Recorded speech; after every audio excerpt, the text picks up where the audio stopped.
It's you.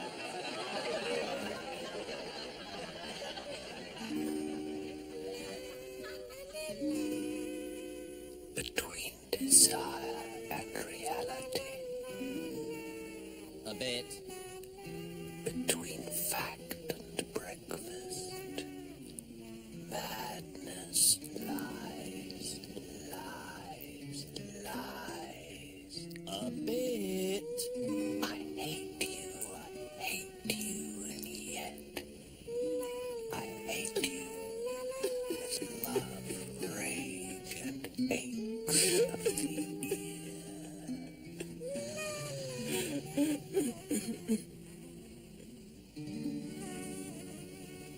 Pretension by Fry and Laurie.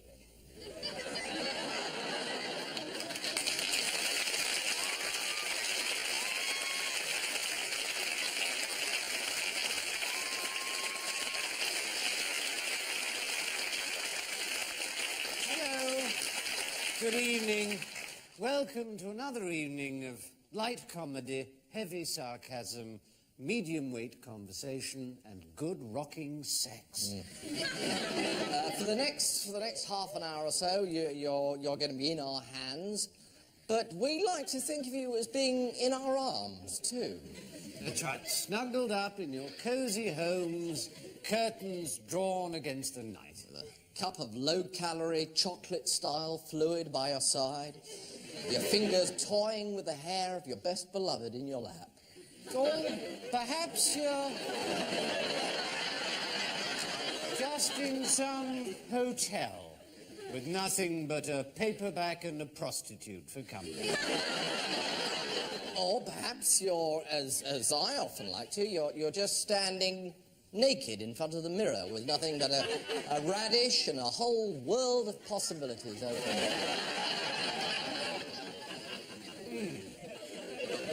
Whatever your height, age, weight, sex, racial preference, knee colouring or cocktail, some of you may be wondering how my colleague came by this bandage upon his head. It's very simple. A nurse put it on.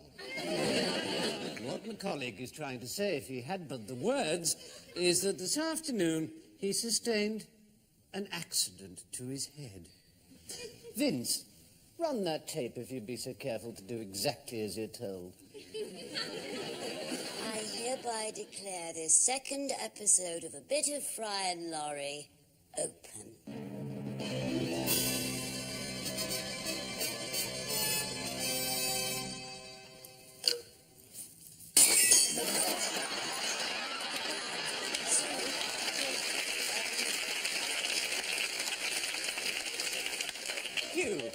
Hugh, me old Chinese meal. I must ask you this. Have you sustained any loss of memory as a result of that accident? And I think it only fair to warn you that if you say, "What accident?" I shall squirt lemon juice into you. None whatever, which is a blessing. Oh, well, it is good news. I have lost my memory, though.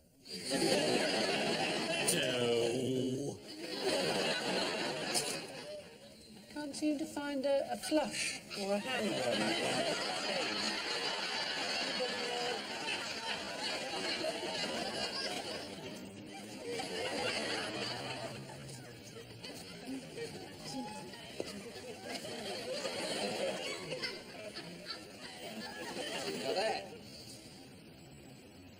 Daddy's putting coppers back on the beat. This idea of lowering the age of Home Secretaries is ridiculous.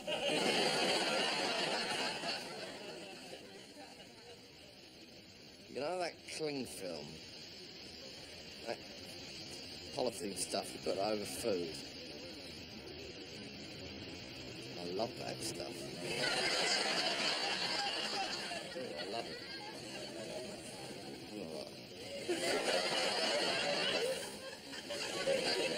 I'm thinking about it now.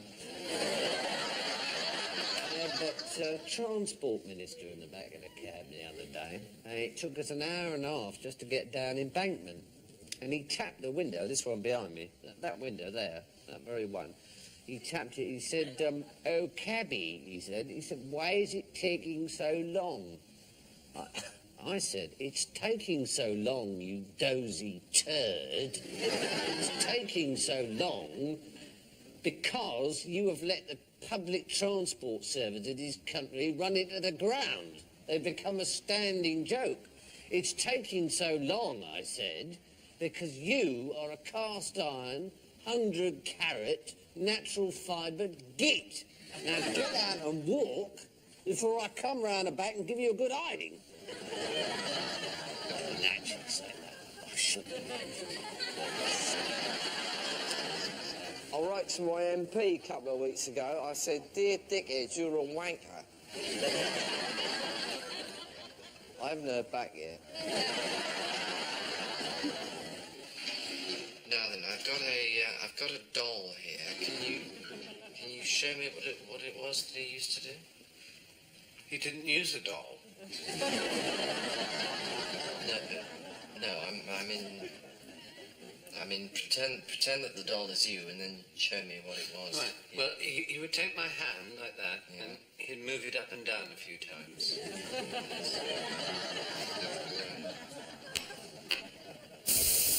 Did he threaten you at all? Did he make you promise to keep this little secret of yours? No. You don't remember? No, I do remember. He didn't threaten me. Huh. Well, let's just say that you don't remember not remembering.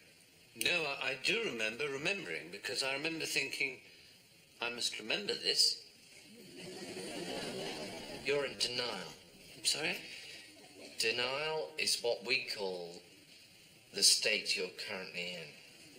The denial, as everyone knows, is in Egypt.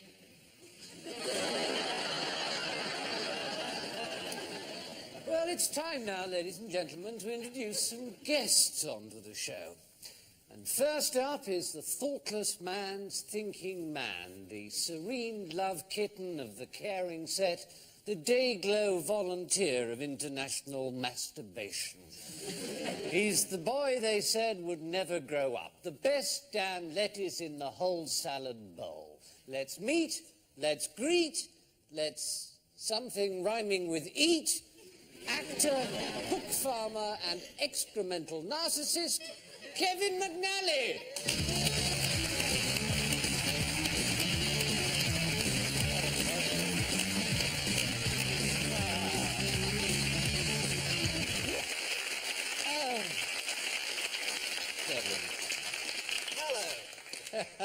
Well put, well put. Kevin, they tell me that you're something of an impressionist. Are they right to tell me that, or should I have them taken out and shot? Well, you know, modesty, Blaze. Well, the floor is yours, Well, Kevin. thank you, Steve. Denial is in Egypt. Yes, all right. She packed my bags last night, pre-flight.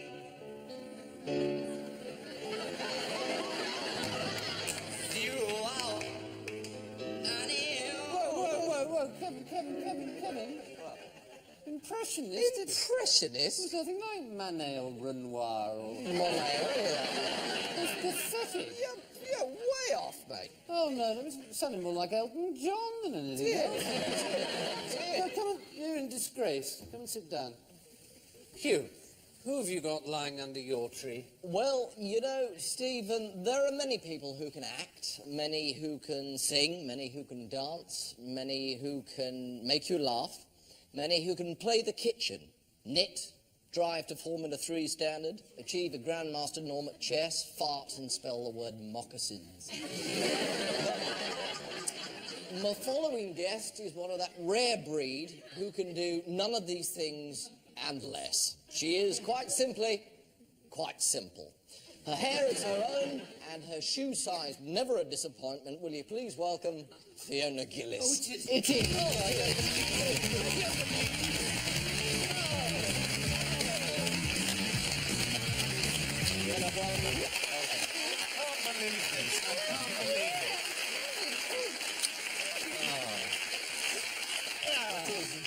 No, don't sit there, don't sit there. Sorry, it's a sort of Bermuda Triangle just there. We had a couple of guests sit there last week and they just completely vanished. No. Yeah. What? Tell her about the frigates. The frigates, yeah, that's right. We had 2 Royal Navy frigates and a Rotring pen also vanished from accident. Yeah. Though we did find one of the frigates later. We did, yes. It had slipped down the back of the sofa. So now, Fiona, we asked you to tell us about your favourite TV blooper or TV cock-up. Which is it to be? Well, it's one I actually saw, actually. What? 2 actuallys. Oh, Fiona, my colleague informs me that you just used 2 actuallys. Oh, I'm sorry. Well, it's a clip I actually saw, in fact. I was shooting Anna Karenina in York. Can I stop you there? Can I stop you there? When you say shooting Anna Karenina,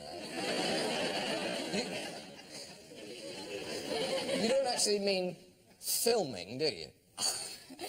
I mean blowing her brains out with a 12-bore shotgun. Right, yeah. I wouldn't want to give the viewers the wrong impression there. You know what it's like when you're away from home in a strange hotel. You stand there naked in front of the mirror with a radish and a whole world of possibilities. You watch the TV. Yeah, that's right. That's what I said, wasn't it? There I was, watching the TV, and this newsreader had the most blissful coughing fit. Whoa, Fiona, I'm going to stop you there because we've actually tracked this clip down, this blooper, and I believe that Mr. Director up in the gallery has got it laced up and ready to roll. Yes, I can confirm he has. He has. Local news at 10:33 and a bit. Good evening. The main story tonight.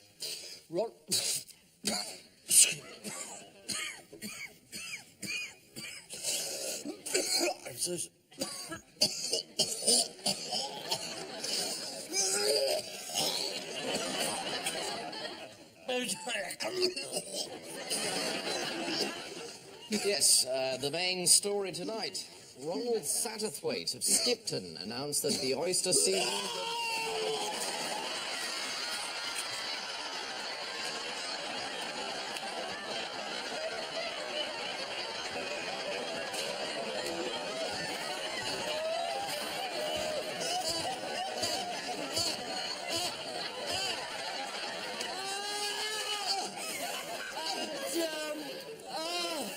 And you, Fiona, you actually saw that, actually. Did indeed, Stephen, yes. I understand that there was a happy ending to the story. The newsreader was rushed to hospital, but was found to be dead on arrival. Which is nice. Which is nice. Now, Kevin, could I ask you to hand round the hula hoops? There should be enough for one each. And, Fiona, would you be a love? And, scrub the back steps there. There's a sort of yellowy brown stain that my colleague and I just haven't been able to shift. Oh, thanks. And funnily enough, yellowy brown stains links in rather neatly with our next item. I walked into a shop the other day. 14 stitches. You know, I mean, they're always going on about, don't do it and say no and all that. And it's just full of shit, isn't it? Because, I don't do, smack or crack or anything rhyming with ack or, anything like that. I do all the rest. And, I think they should legalise it, really, because, I don't do me any farm weather pants or, smiling cream ladget, or onion dealers do it. Yes, well, I'm a Capricorn, and my boyfriend's an alcoholic.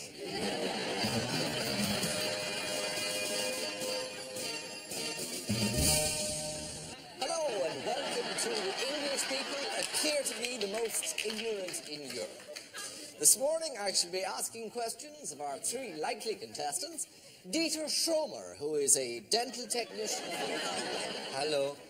Andrea Larson, who is a dental technician from Oslo. Hi. And finally, Colin Mint, who is a dental technician from Tunbridge Wells in Kent. Right, well, let's go straight into the first round. Dita, your question. Who am I? I am a female journalist who came to fame in the 1960s presenting Blue Peter. Valerie Singleton. Correct, Dieter. Andrea, your question. Who am I? I am an underground station on London's Northern Line, situated between Warren Street and Tottenham Court Road. Goose Street. Correct, Andrea. Colin, your question. Are you ready? Wer bin ich? Ich bin ein gefrunziger Stürmer. Tunde mit dem Haufen Phönopischen, Stimm Hamburg von Lebenschreiber, Masch von Watzenleiter und Grobische. Und Colin, have a guess. Simon Mayo? The answer I have on my card, Colin, I'm afraid, is General Agreement on Tariff and Trade. Never mind. Second round. Have a look at this.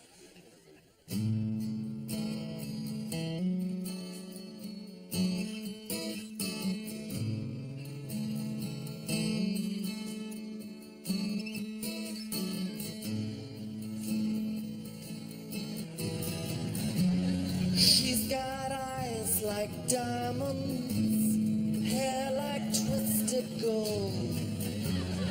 When she looks up to me, I feel my blood run cold. No, I don't care if people laugh. Aha. I'm in love with Steffi Graf. I watched her all last summer. I watched her every day. She knew that I was with her. She didn't have to say. She can run, but she can't hide. She knows I feel deep down inside that Steffi is an angel, but she folds her wings and walks like you and me.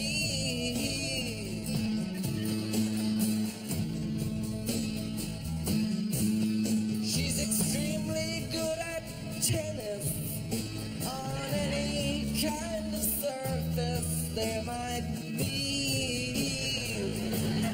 Play or grass, she'll play your ass. When she hits that topspin second serve, I think I know the meaning now of love. Eastbourne never was a favorite. The outside courts were down. She had a hamstring problem and recurring muscle cramp, but she dug deep and wanted just the same. My angel never lost a service game. But now a shadow in the distance, a girl with ponytail, 16 and full of hunger, the end of Steffi's trail. I can't wait for her defeat. I fetch your knife and take my seat. 'Cause Steffi is a goddess. My love for her, it knows no bounds.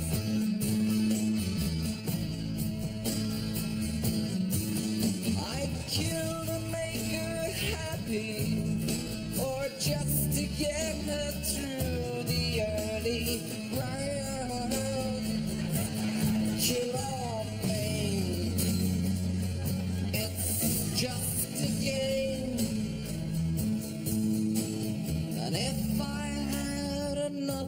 life I choose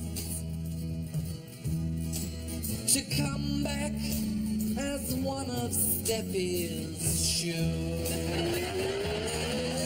'Cause Steffi is an angel, but she folds her wings and walks like you and me.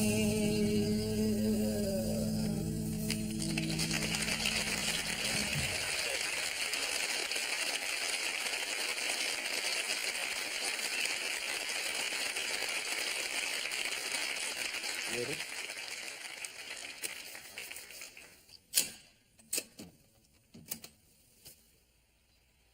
Welcome to The Lover's Helper. In the course of this cassette tape, I'll be telling you about a number of techniques you can use to improve your love life, bringing you and your partner closer than ever. The first section of this course deals with foreplay. In this section,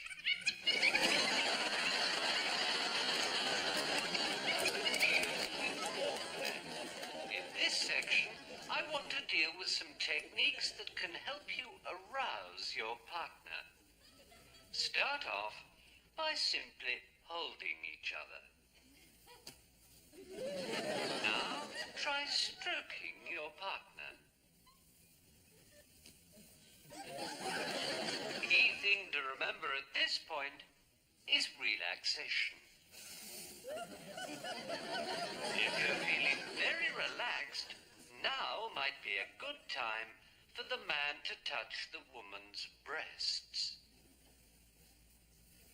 But remember to be gentle. Touch them as gently as you can.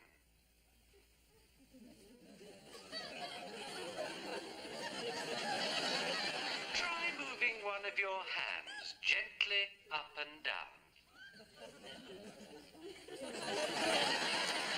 Does that feel good? Now it's the woman's turn. Put your hands on his bottom.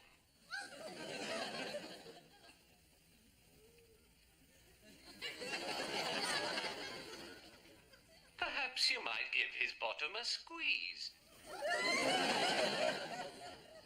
Now, during all of this, I hope you'll have been kissing. But kissing doesn't just have to be on the mouth. Some people like to kiss their partners all over their bodies. Who knows? If things are going really well, you might even end up nibbling your partner's toes.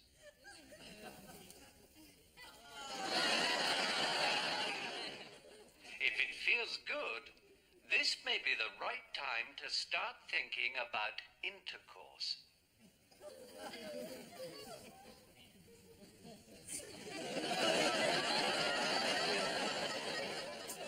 You know, there's been a lot of stuff in the news recently about the rise of fascism. It's the next big thing, they say. But what exactly is fascism? What kind of music do fascists listen to? What do they wear? Are there clubs you can go to? Well, now, Kevin, you're a bit of an old fascist from way back. Tell me, what's it all about? Well, I suppose the first thing that got me into fascism was the uniform. Right. Have you got your uniform with you at all? Well, I'm wearing it now. Oh, that's it, is it? Yeah, it's I see, comfortable, right. it's Yeah. hard wearing, and I don't know, I just think I look good in it. You do, Kevin. You look absolutely fabulous, yeah. If I was homosexual, I'd want to buy you a drink at the very least. Thanks, if I was homosexual, I'd have a pint of lager. As it is, I like birds. Me too. Right, now, we've got someone on the line. I think it's Anna. Hello, Anna, are you there? Hello. Anna, hi. What's your question for Kevin? Kevin, could you give my mum a wave? Certainly. Yeah. Yeah. What's your question for Kevin, Anna? Kevin, what sort of music do you listen to? Yeah, no, that's quite a good question, actually, Anna. Yeah, Kevin, what is your bag? What's your thing? What's your scene? What's your... I suppose what Anna's really asking is what kind of music do you listen to? Well, it's all sorts, really, Anna. Military music, marching bands, and a lot of Wagner. Yeah, because, of course, Hitler liked all that stuff, Well, didn't he? absolutely. Yeah, does that answer your question, Anna? Well, Yeah, cheers, love. Now, for those of you watching at home, it's worth pointing out that Hitler was quite a big name in the fascism business way back in the, early 70s, was it? Not earlier than that. Well, even earlier than that. So he's like right in there at the beginning, like a kind of Elvis figure. Yeah. Yeah, that's really easy. Now tell me something about Hitler, because there's been a lot of stuff written about him, a lot of magazine profiles. What kind of guy was he, do you think? Oh, he was a wild guy Yeah. and a little bit strict in a Yeah, funny sort I'd of way. heard that. I'd heard he really liked to live out there on the edge. Oh, absolutely. That's really interesting. Did he have a philosophy at all? Was he a John Lennon-y kind of guy? Well, I suppose that the supremacy of the Aryan race was his sort of inspiration. Yeah, and a sort of segregation-y kind of thing. Racial purity. Racial purity, all that sort of stuff. Yeah, but of course, tragically he died, didn't he? Yeah, I'm afraid so. Yeah, what was it? Was it drugs? I think I heard it. No, he shot himself. Oh, he shot himself. Oh, that's really sad. Yeah. I guess he must have been really depressed. Depression is a terrible thing. I've been depressed now for 14 years. Can't shake it off. My wife says I should kill myself, but it's just a coward's way. I did try once, though. Locked myself in the garage, started the car. Bloody thing had a catalytic converter. Came out after 7 hours with a slight headache. Some grumble.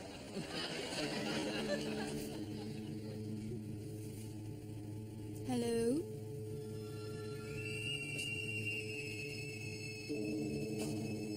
There doesn't seem to be anyone here. I expect the others will turn up in a minute. In the meantime, it rather looks as if I'm sort of on my own. That's right, my dear. You are quite alone. Who's that?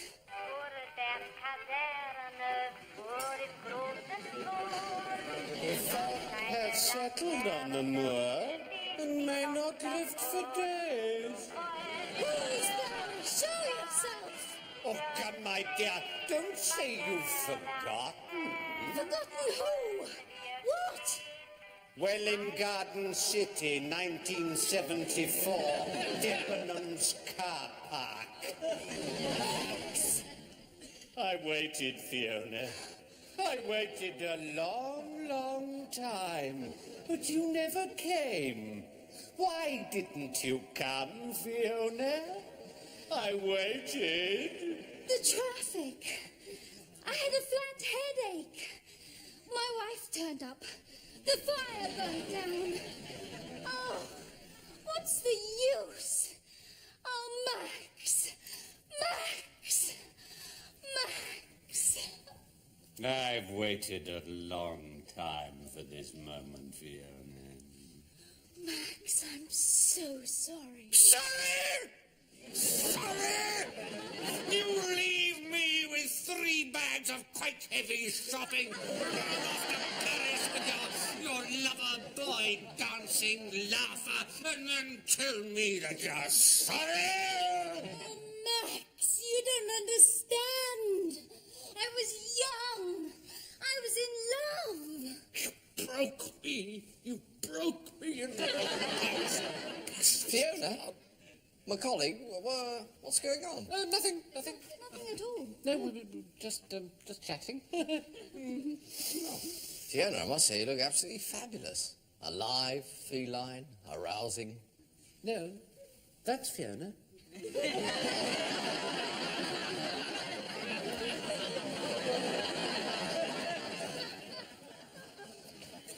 Yes, all right. it's a sketch in a hospital ward. I'm so sorry that we're not breaking molds and deconstructing forms and drinking strange new types of lager in underground bars with tight hipster jeans hanging off our earlobes.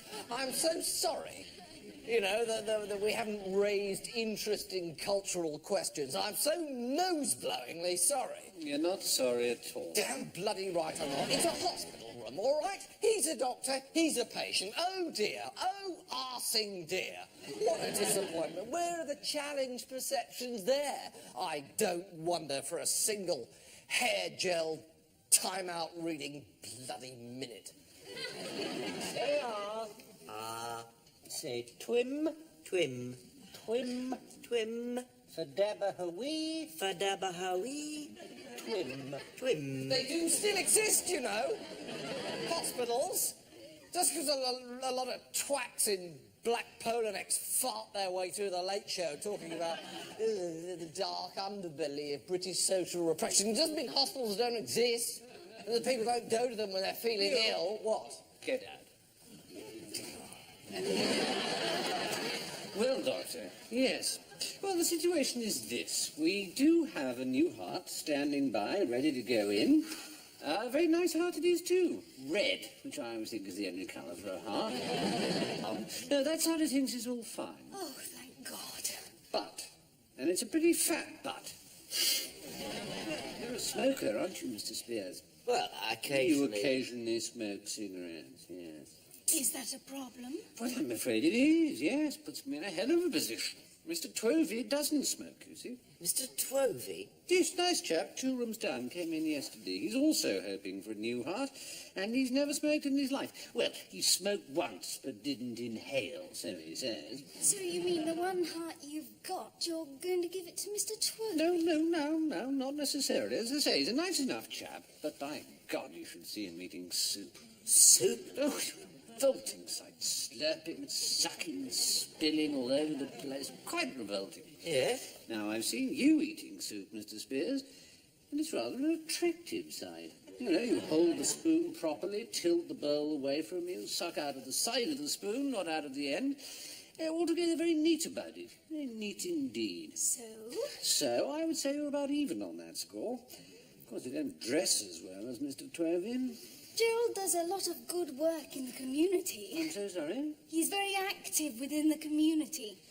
Yes, I've never really been sure what that phrase means. I mean, burglars are very active within the community, aren't they? Well, Gerald once met Esther Ranson. Did you? Yes, but I didn't inhale.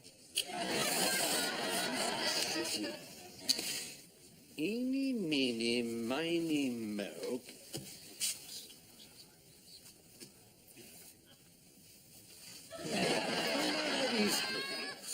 The nurse informs me that a new heart has just come in, so we can, in fact, service you both. Never. Oh, thank God. Can I kiss you, Doctor? If I can punch you violently in the throat, then yes. Now, since I'm here, I might as well give you first choice.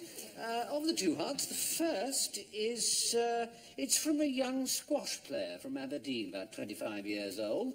And the new heart that's just come in is from a 65-year-old cabinet minister. Which would you... Definitely, I think the cabinet minister. Why? Because it's never been used.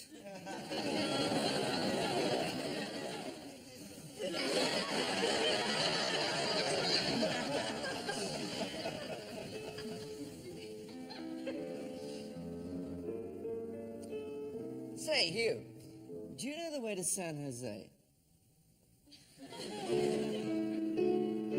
No, Hugh, can't you ask a perfectly civil question? I think he's a little hard of understanding. My colleague, my guests, I've just been on the telephone to the slim controller, and I begged him to allow us to go beyond our allotted time, but I'm sorry to say that he was hard, he was inflexible, and he was very hot. And that means that we're going to have to draw another thick woolen scarf over yet another week of fun, temptation, and pain. well, you know, Steve, that's very sad. What? Shut your neck. Now, my guests, have you made your cocktail selection this evening? Fancy a bit of avocado? This one goes down I would like a long, confident suck, please. You've selected a long, confident suck. Yes, please. A very wise, if I may say so, decision. It will be my honour and my privilege to prepare it for you. Now, for a long, confident suck, you need a tall glass, a tall spoon, a tall barman, that's me. You need a sugar lump steeped in Angostura bitter, a pitted olive, a handful of Rice Krispies. There must be Rice Krispies. Ricicles won't do. To this you add a full measure of gin, a full measure of Fernet Branca, a full measure of cooking yogurt, a full measure of Drambuie, with or without, it doesn't really matter. And least important of all, some fried water. However, the most vital ingredient is missing and will be delivered when I say these words. Please, Mr. Music, will you play?